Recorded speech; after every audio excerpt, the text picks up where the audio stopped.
Olá, bem-vindos a mais uma live da Sociedade de Reumatologia do Rio Grande do Sul.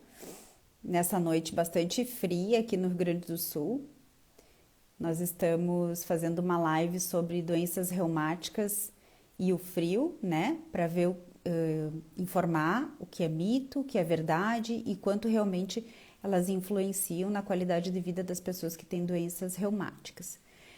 E a gente convidou o Dr. Mauro Kaiserman, que é chefe do serviço de reumatologia do Hospital São Lucas da PUC, aqui de Santa Rosa, desculpa, de Porto Alegre, para a gente conversar sobre esse assunto. Eu vou tentar chamar o Dr. Mauro, vamos ver se ele consegue entrar agora.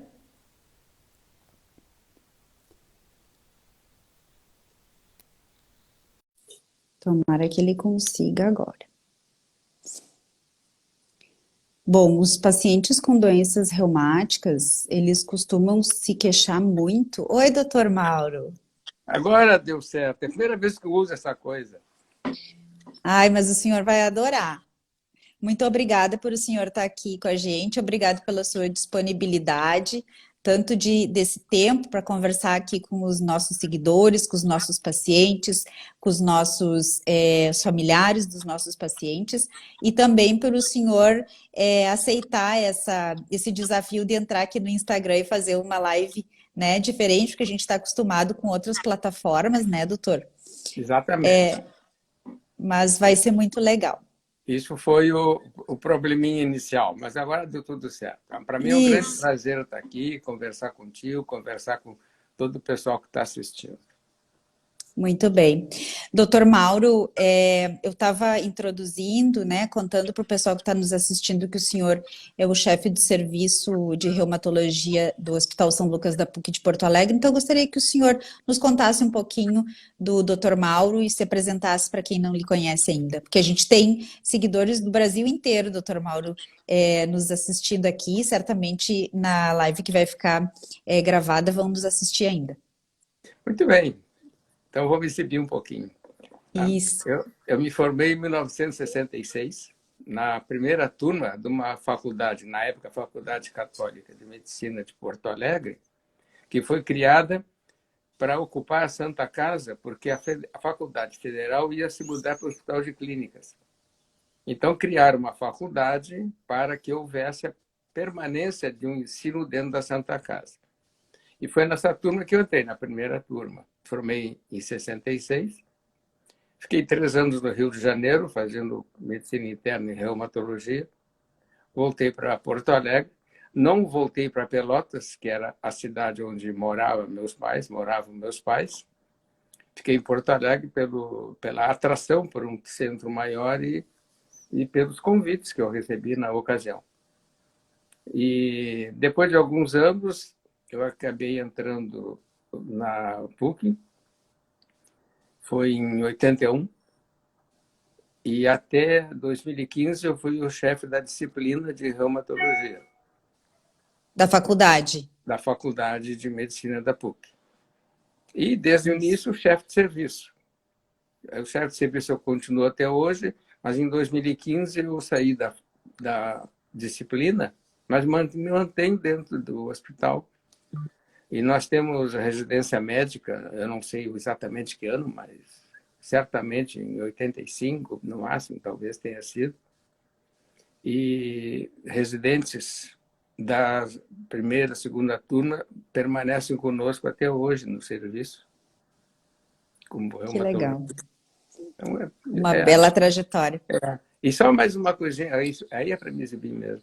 Né? Neste momento, eu sou o reumatologista do Rio Grande do Sul que está há mais anos em atividade. Nossa, quantos anos então, doutor? Desde 1970. Em Muito bem. reumatologia, desde 72, 73. Então, é um Doutor, tempão. e nesses anos todos, certamente, nós que moramos aqui no Rio Grande do Sul, né, e o senhor ainda mais, Pelotas, mais frio ainda, né, litoral, é, quase no litoral, já deve ter ouvido muito de pacientes com doenças reumáticas, né, que as suas queixas pioram muito durante o frio, ou então que a sua doença reumática pode ter sido desencadeada por ter se exposto muito ao frio ao longo dos anos, né, ao longo da sua vida. E a gente sabe que a maioria das doenças reumáticas, principalmente as autoimunes, como artrite reumatoide, espondilite anquilosante, artrite psoriásica, tem um fator de risco muito importante hereditário, mas isso não é o suficiente. A gente sabe que outros fatores, como desbiose intestinal, tabagismo, doenças periodontais, podem desencadear essas doenças. E no caso da osteoartrose, além da hereditariedade, a obesidade também. Mas a minha pergunta para o senhor, e a gente vai desmistificar aqui, é o seguinte: o frio, ele seria um fator de risco realmente para o desencadeamento de alguma doença reumática? Não para desencadear, mas amplifica. Tá? Mas eu vou dar um exemplo de uma doença que foi transitória, é muito interessante essa doença transitória em que o frio participou. As doenças reumáticas inflamatórias, a grande maioria delas, para o povo entender, o autoimune significa aquela mesma molécula que é criada pelos glóbulos brancos para combater as infecções, ela erroneamente bate no próprio tecido do organismo. Então, isso se chama autoimune. E algumas dessas moléculas, chamadas globulinas, anticorpos, elas se precipitam no frio. Então, elas são crio é frio, crioglobulinas. E uma criança veio de Gramado, num dia de inverno, a Porto Alegre consultar comigo, com a mãe, naturalmente, e chegou à tarde. E a mãe disse: o senhor tinha que ver essa menina de manhã, porque de manhã os dedos dela estavam completamente roxos. E por isso que me encaminharam para o senhor. E ela não tinha mais dedo roxo de tarde, porque de manhã em Gramado estava muito frio. E em Porto Alegre era uma bela tarde quentinha. Aí eu fiz a história, a menina tinha tido rubéola 2 semanas antes. Tinha curado a rubéola 2 semanas antes. Então, o que aconteceu? Os anticorpos que o organismo criou contra a rubéola tinham essa propriedade de precipitarem no frio. Com isso, ela, no frio, tinha o fenômeno de Raynaud. Raynaud é o francês que descreveu isso. São os dedos que ficam roxos, muito brancos, depois roxos, e quando melhoram ficam vermelhos. E pode doer muito a ponta dos dedos, e pode ser muito sério, pode até perder substância, perder um pouco dos dedos. E essa menina, depois de um mês, curou. Por quê? Porque essas crioglobulinas foram embora ao longo do tempo, porque não havia mais a rubéola, os leucócitos não produziram mais essa crioglobulina. Então, me lembrei hoje, tu fizesse a pergunta, eu me lembrei, sei lá, faz 30, 40 anos que eu atendi essa menina. E então, foi uma doença em que o sistema imunológico alterado, mais o frio, provocou a doença. É interessante esse caso. Mas a grande maioria dos pacientes que comentam sobre o frio, e às vezes também umidade, né? Eles têm razão. E quando eles dizem a minha doença piora no frio, eles têm razão. E é muito interessante a gente falar em crendice popular, sabedoria popular. Da onde a observação pelas pessoas dos fenômenos que ocorrem ao nosso redor permitiram o raciocínio, a curiosidade e a descoberta de muita coisa. Então, a gente não pode nunca não ouvir, e não é obrigado, nós somos obrigados a aceitar, a acreditar, mas ouvir e raciocinar junto com um paciente que faz algum tipo de comentário como este, né? Eu pioro no frio. E aí eu tenho um exemplo meu, eu tenho um calo ósseo. O que é isso, um calo ósseo? Eu tive uma fratura na perna, formou-se o calo, formou um osso novo ali, com um formato de um ovinho ao redor da fratura. Uma vez eu estava de manhã passeando com a minha mulher em Montevidéu, uma bela manhã de sol, e falei para ela, hoje de tarde vai haver um temporal. Ela riu. De tarde houve o temporal. Por quê? Porque o meu calo estava doendo. Estava chato de caminhar. Então, isso é verdade. E a gente pode conversar ao longo dessa noite nos mecanismos propostos para que isso aconteça. E interessante, eu te interrompi, mas só para não perder Imagina. aproveitar, o pessoal fala assim, no frio eu pioro. Sim, eu pioro quando está chovendo. Eles erram. Eles pioram quando está preparando a chuva. E Quando não chove, melhor. depois que chove. Quando chove, melhora. É muito interessante. Só que nem sempre o pessoal se dá conta. Ou porque quando está chovendo, o humor não ajuda. Então a pessoa até tem mais dor porque o humor não ajudou. Aí é um outro mecanismo amplificador de dor também. Doutor Mauro, salvo alguns casos muito específicos, como por exemplo as crioglobulinemias, né, que são vasculites bastante raras, mas no geral a crença popular de que uma doença reumática ela foi desencadeada pela pessoa se expor muito ao frio, isso não condiz com a realidade. O que pode é, uma vez desencadeada essa doença, ela estar piorada, tanto dos seus sintomas ou até mesmo da própria inflamação. E o senhor entrou numa questão aí muito importante quando o senhor falou da crioglobulinemia, que é o contato prévio, né, com vírus. Quer dizer, algumas vezes no inverno, as pessoas têm mais viroses respiratórias, o que acaba piorando, desencadeando uma reativação de uma doença autoimune que estava até então sob controle. Isso é correto? Sim, está correto, exatamente. Então, mas aí a doença não foi provocada pelo frio. Ela pode ter sido amplificada ou assim, um tiro de canhão. Chegou lá e explodiu alguma coisa que estava preparada para acontecer. Tá? Isso, e tem uma situação que no frio as pessoas também acabam se movimentando menos, né? O próprio líquido articular, que é composto de uma espécie de gel, ele fica mais espesso, como se fosse mais endurecido, que pode provocar uma certa rigidez maior, né, doutor Mal? E também, em função do frio, a questão da vasoconstrição periférica, né? Chega menos sangue nas articulações periféricas, isso pode contribuir também para esse maior sintoma, tanto articular quanto periarticular. Muitas vezes a musculatura também fica mais contraturada e acaba provocando dor. Até porque a gente se contrai porque está frio. Tá? Por que Isso. o povo se contrai porque está frio? Porque com a contratura aumenta o metabolismo, aquece. Então, é uma defesa que a natureza ensinou. Tá? Então, a gente, e mais se contraindo, pode provocar mais dor. Também faz parte do mecanismo. Outra coisa é que o pessoal, no frio, adota posturas inadequadas também. Né? Uhum. E também ajuda a provocar dor muscular, eventualmente também ligamentos, tendões, né? Tudo isso junto.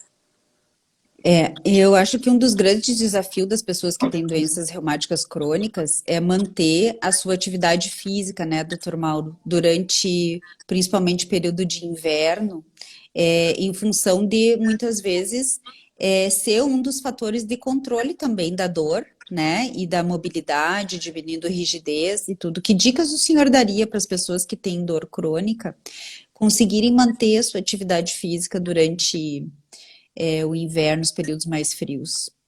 Na verdade, a mensagem deve ser sempre qualquer pessoa, mesmo sem dor, deve fazer exercício, para aproveitar o assunto. Mas, com certeza, no inverno, em que a gente fica mais sedentário e se contrai tudo isso que a gente já conversou, o exercício é muito importante, principalmente alongamentos. Eu gosto de usar a expressão exercícios de conscientização postural. Manter uma postura adequada e, evidentemente, que o exercício ajuda. E também a postura do dia a dia, né, que hoje está todo mundo fazendo errado, com com esse telefoninho que nem eu estou segurando agora, só que eu estou numa posição anatomicamente adequada. Mas as pessoas, em geral, dobram o dorso, botam a cabeça lá para baixo, ficam com uma corcunda aumentada, sentados, né? E isto vai ajudar a piorar a dor. E, naturalmente, que se a gente fizer exercícios e se cuidar mais no inverno, melhor. Tá? Mas eu queria...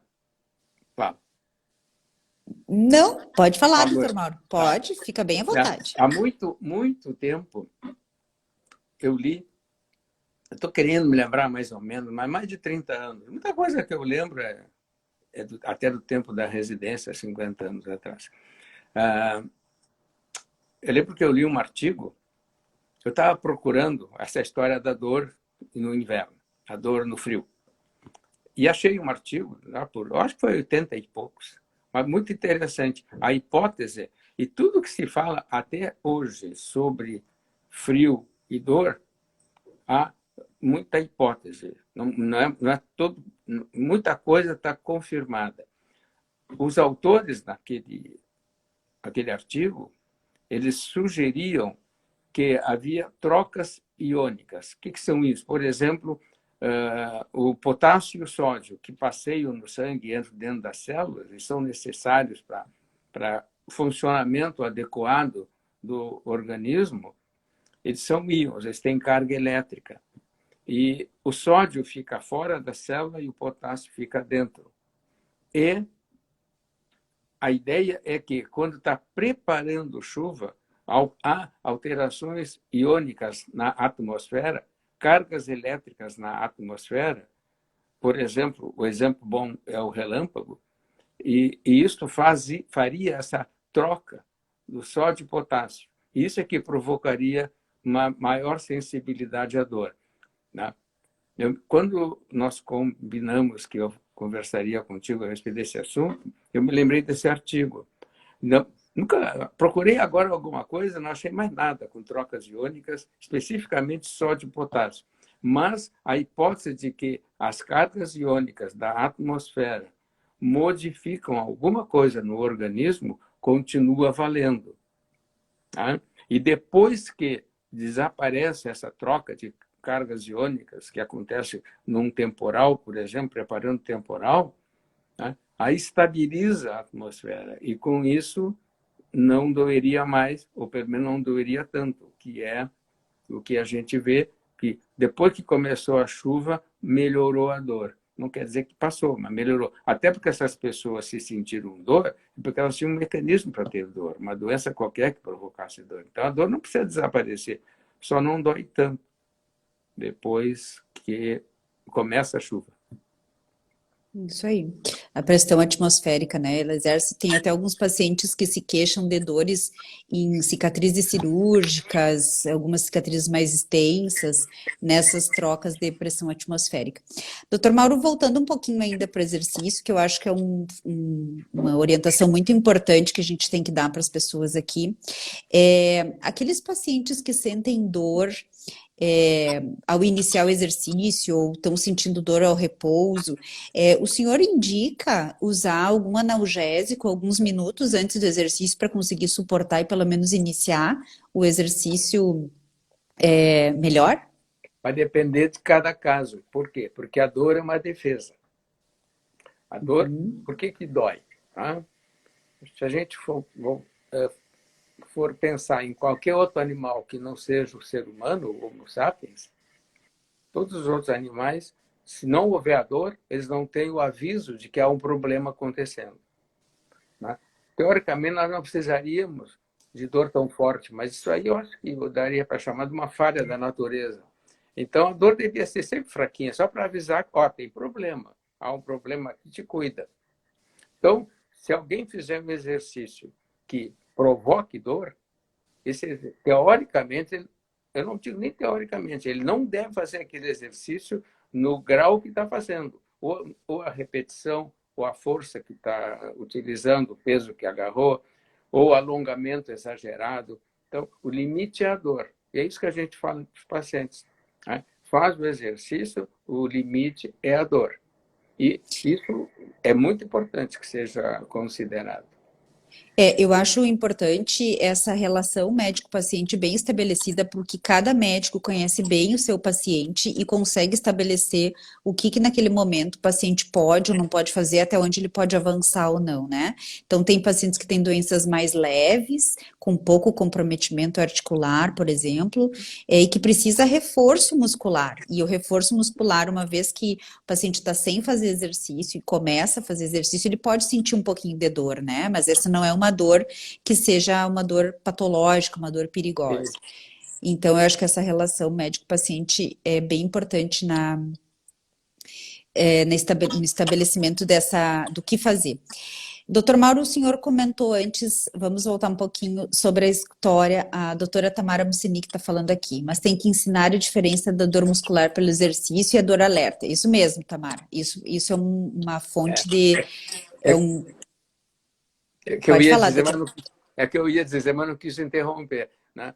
Quando a gente está sedentário e volta para fazer exercício, muitas vezes no dia seguinte está doendo bastante. Ou está doendo, não precisa ser muito. 1, 2, 3 dias. Né? E a gente já aproveitei bem. Até aproveitou. Né? Mas tem, claro que há o limite. Mas essa é a dor pós-exercício. É diferente da dor durante o exercício. Isso mesmo. Durante o movimento que está exagerado.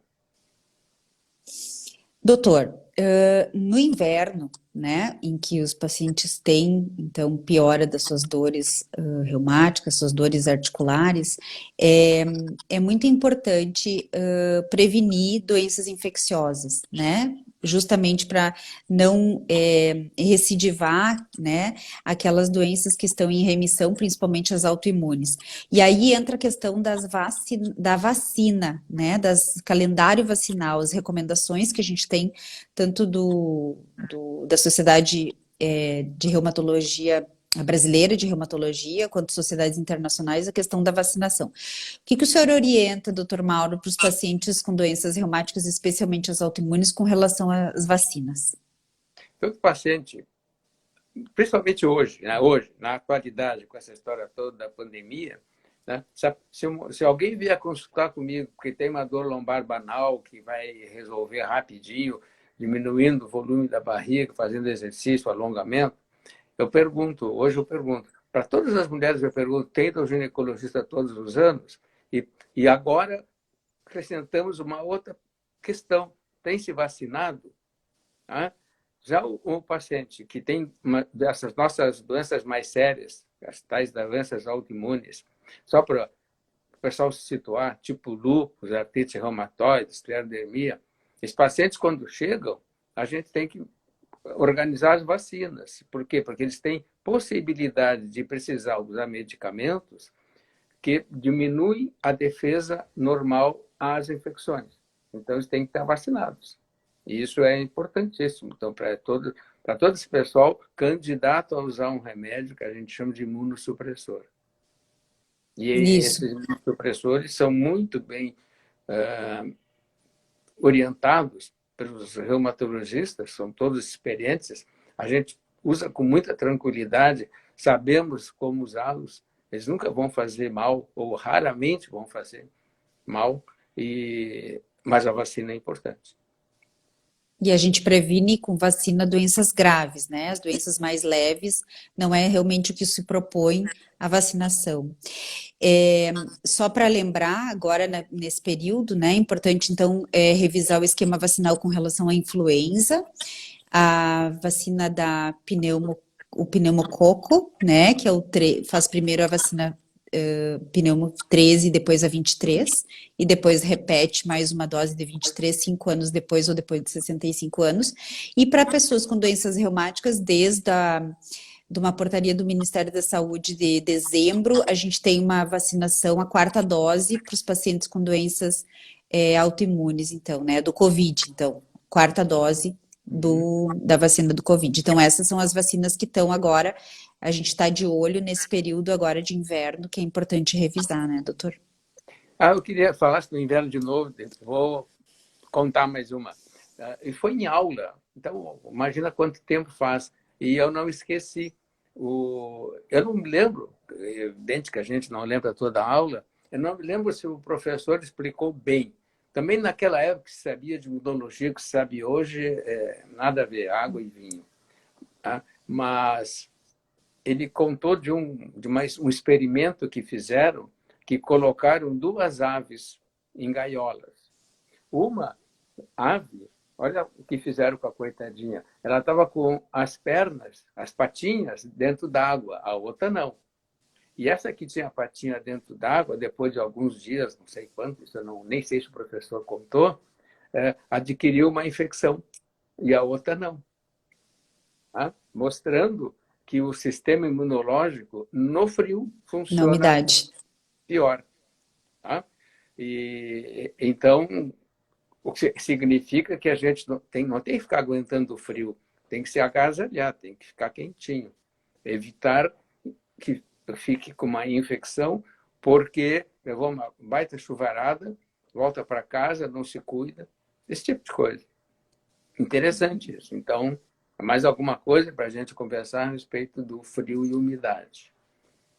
Não é raro os pacientes, muitas vezes, eu lembro até quando fazia clínica médica, os pacientes, as mulheres, né, vindo até a gente dizendo que tinham ficado de pés descalços e depois, logo depois, ter tido uma infecção urinária, por exemplo, né? Isso é muito comum a gente escutar dos pacientes. Então, doutor, o senhor lembrou quando o senhor falou da vasculite por crio, do fenômeno de Renault. Então, eu gostaria, e que é uma situação que pode estar relacionada com doença reumática, pode ser um Renault primário, sem associação com doença reumática, e pode ser até devido a algumas medicações. Então, eu gostaria que o senhor explicasse para a gente exatamente o que seria esse fenômeno de Renault, mais uma vez, e quais seriam as principais doenças que a gente tem que investigar, e quando a gente pode suspeitar que é primário ou secundário. Perfeito. O fenômeno de Raynaud, a última vez que eu li a respeito, ele é presente em 15% da população que não tem nada.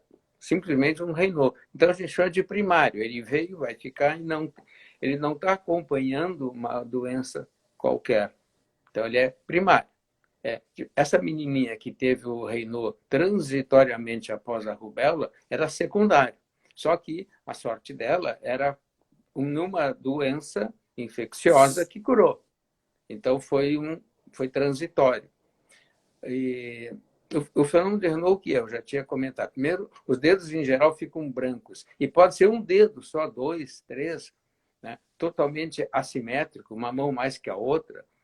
Tá? Ou ser todas as mãos, todos os dedos e as duas mãos. E aí é isso, ele fica, principalmente a extremidade, fica muito pálida, depois roxa, e quando recupera, e isso pode ser espontâneo, ou depois que a pessoa esfrega as mãos, aquece as mãos, aí desaparece, aí fica vermelho. E um Raynaud grave dói. Então, a ponta do dedo dói. Então, quando dói, é mais importante ainda. Eu já vi pacientes com Raynaud primário com dor também.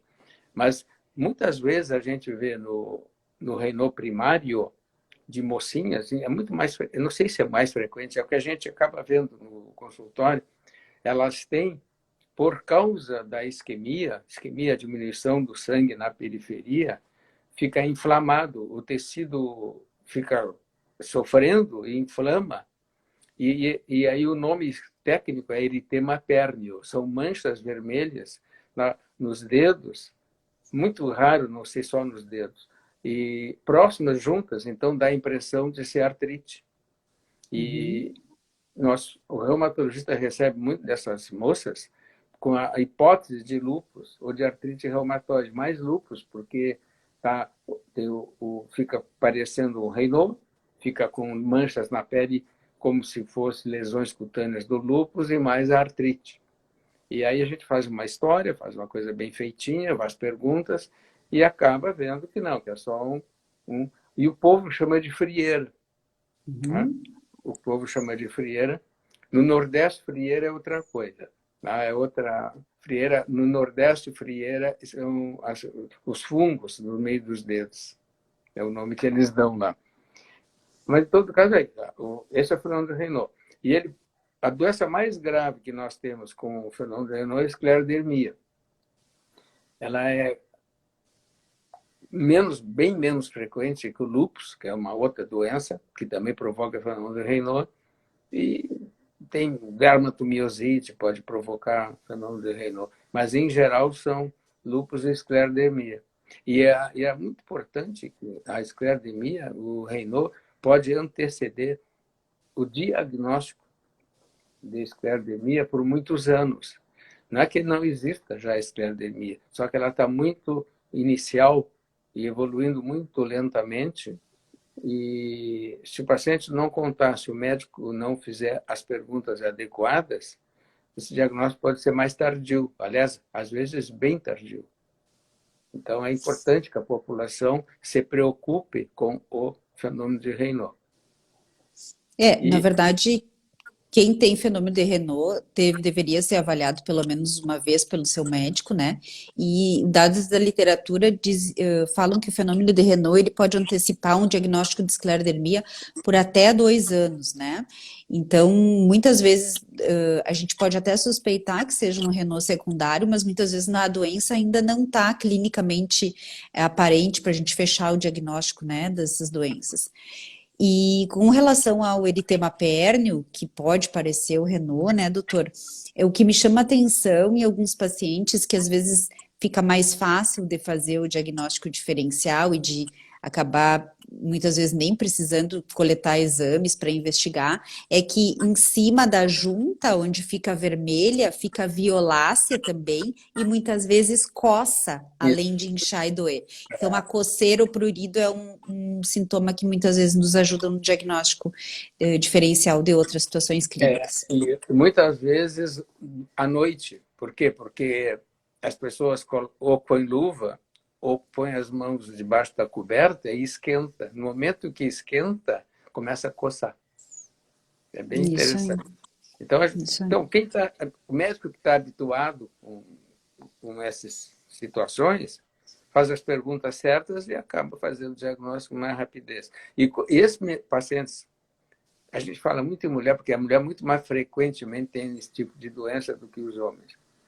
Mas então, quando ela chega só com o fenômeno de Raynaud, a gente faz as perguntas, às vezes não aparece mais nada. Aí existem exames de laboratório que podem nos fornecer informações valiosas e também alguns exames de radiologia já podem mostrar alterações que ainda estão subclínicas. O defeito já existe, mas a reserva funcional dos nossos órgãos é muito grande. Então, até que haja o sintoma, né, já pode ter evoluído alguma coisa e dá para fazer exames radiológicos e descobrir o defeito.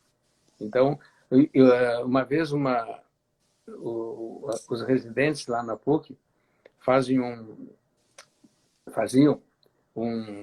era obrigatório do Ministério da Educação. Eles faziam um trabalho final antes de terminar a residência.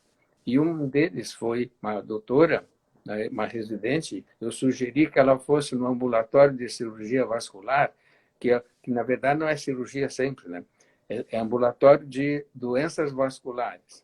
E nesse ambulatório há muitas pessoas com fenômeno de Raynaud, porque é a queixa principal. E deu uns 15%, 20%.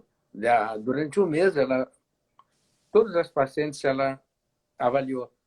E deu uns 15%, 20% com doenças da nossa área que estavam sem diagnóstico. Porque elas não tinham outra queixa, a gente é que foi buscar. Então, isso é importante. Importante então, investigar. Essa chamada, nessa nossa conversa com o povo leigo que está assistindo, é importante. Né? Não se assustem por ter Raynaud, porque a maioria não vai ter mais nada. Mas é importante avaliar. Porque a grande chave do tratamento das nossas doenças, de que a reumatologia estuda e trata, principalmente as autoimunes, no caso da associação com doenças de Raynaud, é a grande chave, né, doutor Mauro, é o diagnóstico precoce para evitar dano em órgãos, né? Dano Né? em órgãos-alvos, dano nas articulações. Então, esse diagnóstico, quanto antes, mais fácil se responde ao tratamento e menos dano as pessoas vão ter. Nós temos uma pergunta aqui da Andrea, e falando do fenômeno de Renault, doutor Mauro, ela pergunta o seguinte: se ele poderia ser confundido com a síndrome do desfiladeiro torácico. É uma causa de Raynaud, o síndrome desfiladeiro torácico, porque no momento que a gente... O que acontece no desfiladeiro torácico?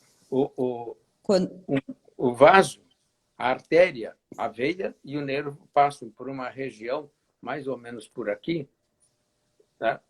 Juntos, num local muito estreito. Em algumas circunstâncias, isso é comprimido. Aí diminui a circulação da artéria grossa, que vai se bifurcar e levar as artérias pequenas, que vão chegar até os dedos. Então, quando... Uma vez eu assisti uma palestra de um americano falando da esclerodermia. E quando ele falou no fenômeno de Raynaud, ele citou todo o alfabeto de A a Z com causas de fenômeno de Raynaud. E uma delas era o síndrome do desfiladeiro torácico. Normalmente, quando isso acontece, é muito raro a síndrome do desfiladeiro torácico, mais rara ainda bilateral, né? Então, provavelmente seria uma manifestação já provavelmente a pessoa teria só de um lado os sintomas, né? E se tivesse muito azar, né, dos dois lados, bilateral. É muito azar. Por exemplo, uma das causas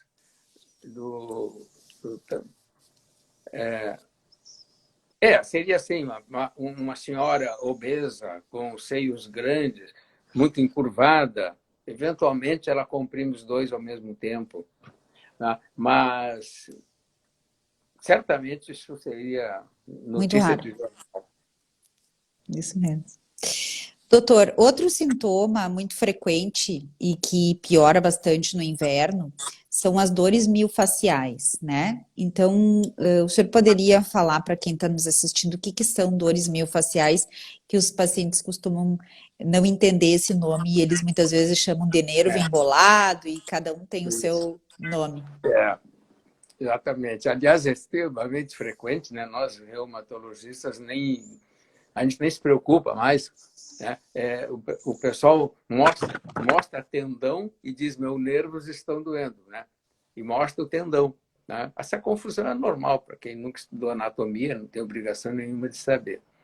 Né? Mas, assim, o mio é músculo e fáscia é uma estrutura fibrosa, fininha, muito resistente, inervada, que escorrega sobre o músculo.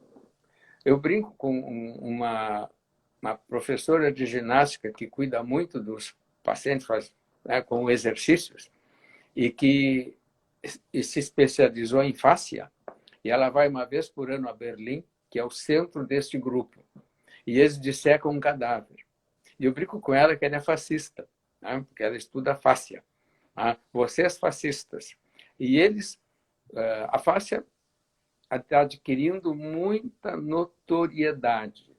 E, como tudo que surge, né, numa dessas se fala demais, tenho vários exemplos, até que ela vai chegar no seu lugar.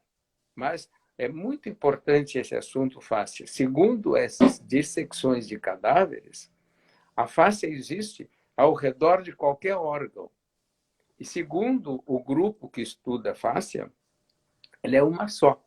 A fáscia é um envoltório e ela não se bifurca, não é assim, a fáscia desse músculo, daquele, do coração, é tudo um continuum.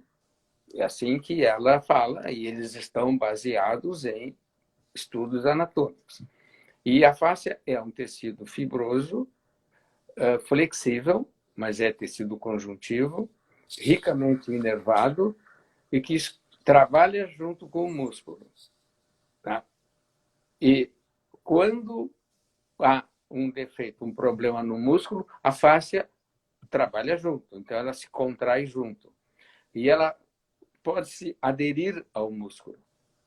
Quando fica muito contraída, ela junto com o músculo, e aí esse pessoal que faz a manipulação dessas regiões muito endurecidas e com muita dor localizada, eles estão despregando essa fáscia do músculo. Então, isso é um trabalho que tem sido feito no mundo inteiro, e acho que com nomes variados, tá? Que eu nem sei quais, mas assim, com certeza, para o povo leigo entender, muitas vezes, o profissional que está atuando, ele facilita com uma nomenclatura que não é a realidade, é perto da realidade. Então, está embolado uma expressão. Eu acho que ia contar algum tipo de... Qual é o exemplo que Não, você...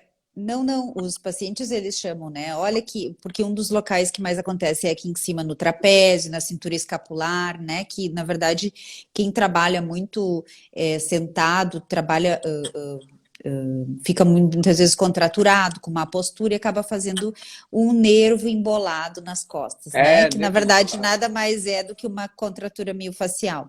E essa dor é tão interessante porque muitas vezes existe uma contratura miofascial na cervical e isso é motivo não de dor exatamente na cervical, mas de dores de cabeça.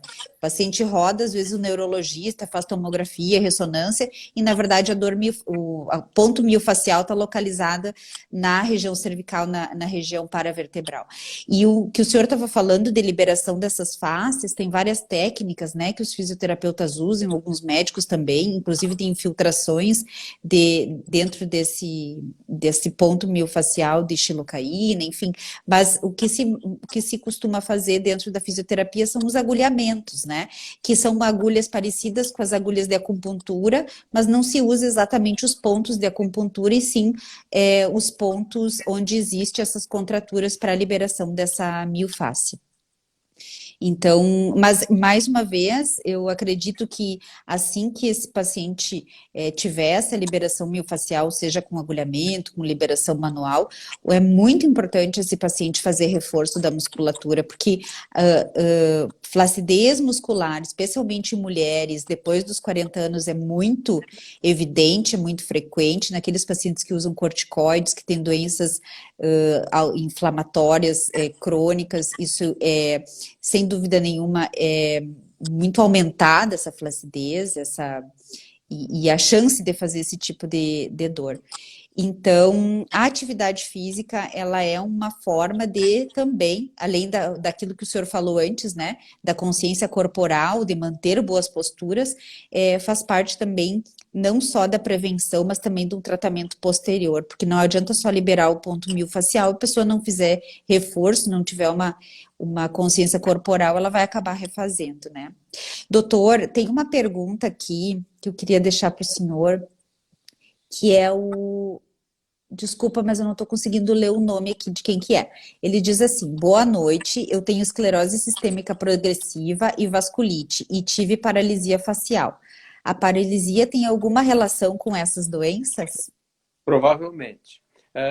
Tira fora o progressiva, porque fica muito chato. Não se usa mais, é esclerose sistêmica. O progressivo era no tempo que eu era residente. Depois tentaram eliminar e realmente nos livros não se usa mais o progressivo. Até porque com os medicamentos atuais, a gente pode realmente sustentar a evolução, né? Ou deixar com uma evolução extremamente lenta. Melhor. Uhum. Né?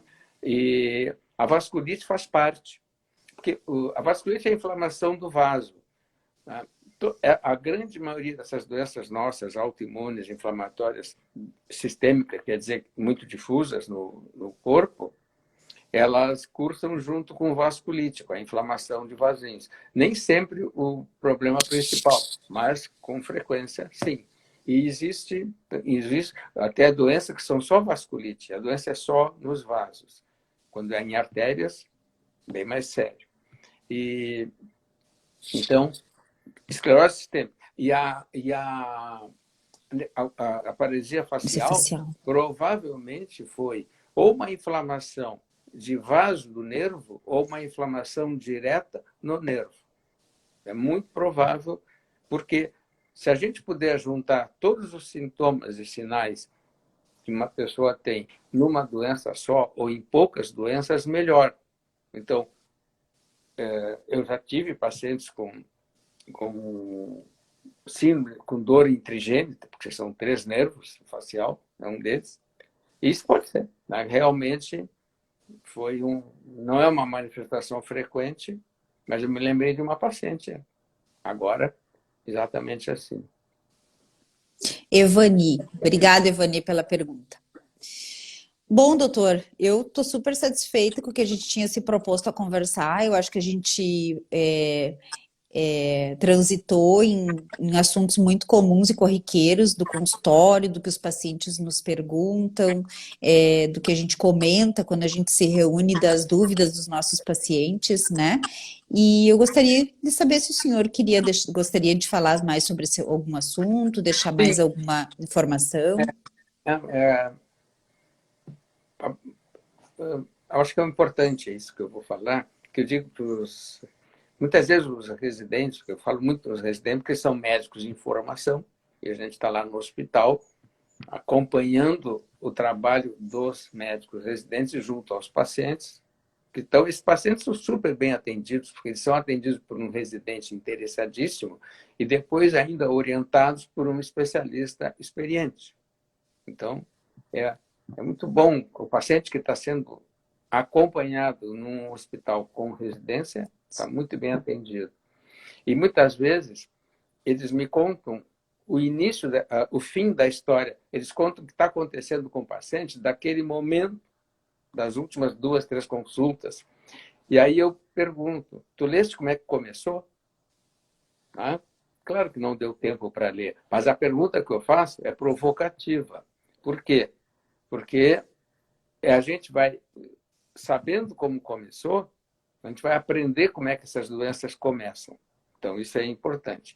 E mais do que isso, é a curiosidade.